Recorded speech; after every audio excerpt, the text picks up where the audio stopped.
एक मस्जिद ऐसी है जिसके मुतवल्ली एक पंडित जी हैं। जी हाँ, आप हैरान ना हो क्योंकि ये सच है, बिल्कुल सच। दूसरी चौंकाने वाली बात भी सुन लें। ये मस्जिद, जिसे अनार वाली मस्जिद के नाम से जाना जाता है, मंदिरों के शहर बनारस यानी वाराणसी में गंगा घाट के करीब है। मैं हूँ मंसूरुद्दीन फरीदी। आप देख रहे हैं आवाज़ द वॉइस का ख़ास प्रोग्राम बाखबर।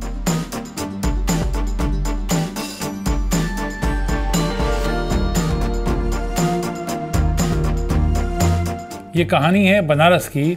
एक हिंदू तीर्थ स्थान, एक हिंदू मजहबी मुक़द्दस शहर, उसकी गोद में एक मस्जिद की देख रेख कर रहे हैं एक पंडित जी। देख रेख वो भी दिल से, ना कि लफ्ज़ी जमा खर्च से।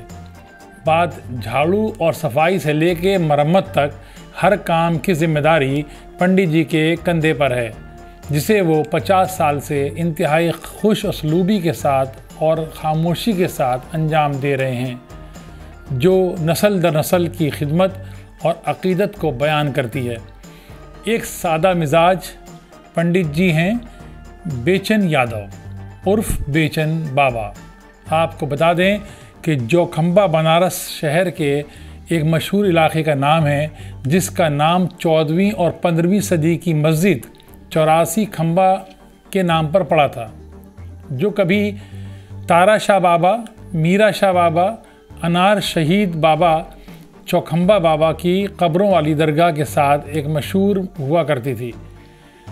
हालात बदले, वक्त गुजरा, तक़सीम मुल्क के बाद हिंदुओं की अक्सरियत हुई।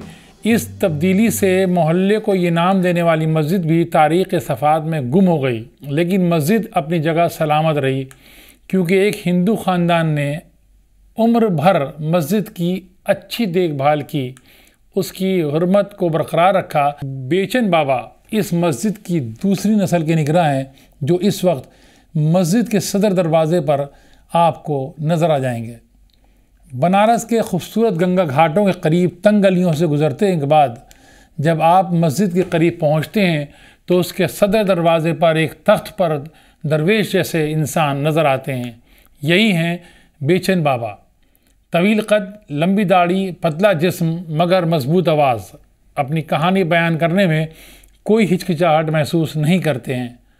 आवाज़ द वॉइस से टेलीफोन पर बात करते हुए बेचन बाबा ने कहा कि ये हमारी तहज़ीब है, जिसे हम गंगा जमनी तहज़ीब के नाम से जानते हैं। इसलिए सियासत को भूल जाएं। हमारी तहज़ीब हमें भाईचारे को परवान देती है। इसलिए मुझे कोई फ़र्क नहीं पड़ता मैं मस्जिद की देख रेख करूँ या सफाई। मेरे लिए सिर्फ़ एक खिदमत है, एक ज़िम्मेदारी है जो हमारे पिताजी से विरासत में मिली है, जिसका सिलसिला मेरे बाद भी जारी रहेगा। वो कहते हैं कि अगर मैं हिंदू हूँ तो क्या होगा, मस्जिद की खिदमत करता रहूँगा। मुझे इससे कोई सरोकार नहीं कि ज्ञानवापी मस्जिद में क्या हो रहा है। मुझे सियासत का इल्म नहीं।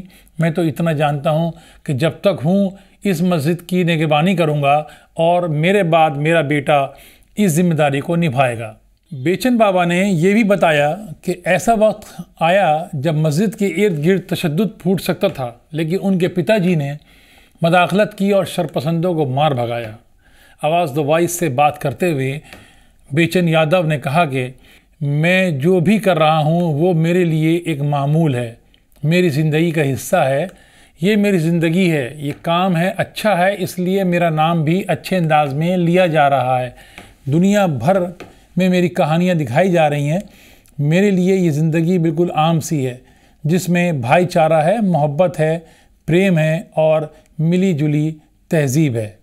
दरअसल 72 साला हिंदू केयरटेकर बेचन बाबा अपनी ज़िंदगी में अमली तौर पर इस कदीम मस्जिद की खिदमत के लिए सरगर्म हैं, जो मजहबी तनाज़े में उलझे शहर में इत्तेहाद के एहसास की नुमाइंदगी करते हैं।